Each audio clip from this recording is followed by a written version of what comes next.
আষাঢ়ে নয়, ফুল রাঙানো ফাগুনে নয়, এই খর ক্ষিপ্র বৈশাখেই তার জন্ম। এই খ্যাপা বৈশাখের গৈরিক তিলক দিয়ে সাজানো তার জন্মদিনের ললাট। বৈশাখে প্রকৃতির নতুন জন্ম, আমাদেরও নতুন জন্ম এই বৈশাখে, 25শে বৈশাখে, রবি ঠাকুরের জন্মদিনে। দেখতে হয় না ক্যালেন্ডার, জিজ্ঞেস করতে হয় না তারিখটা কবে, আগে থেকেই বুকের মধ্যে সাড়া ওঠে 25শে বৈশাখ আসছে, রবি ঠাকুরের জন্মদিন। বছরে একটা দিনের জন্য তারা নতুন হয়ে যায়।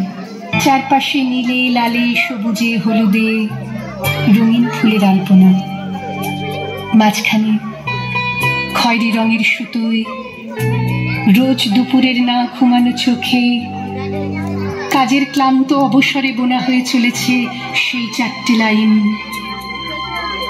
উদয়ের পথে শুনি কার বাণী, ভয় নাই ওরে ভয় নাই, নিঃশেষে প্রাণ যে করিবে দান, ক্ষয় নাই তার ক্ষয় নাই। শুধু কি সূচি কাজে না, বিদেশকে চোখের সামনে দৃষ্টান্ত করে রাখার আন্তর্জাতিকতা রবি ঠাকুরের। আমাদের সংস্কৃতিকে মাটির কাছাকাছি এগিয়ে নিয়ে যাওয়ার সংকল্পে রবি ঠাকুর, আমাদের সভ্যতাকে দানবের হাত থেকে ছিনিয়ে নেওয়ার সংগ্রামে রবি ঠাকুর। আকাশে মাটিতে মনে এত যে বৃষ্টি পড়ে তার ছন্দ রবি ঠাকুরের, এত যে ফুল ফোটে তার গন্ধ রবি ঠাকুরের। তাই প্রতিদিনই তার জন্ম, কোনো দিনই তার মৃত্যু নেই।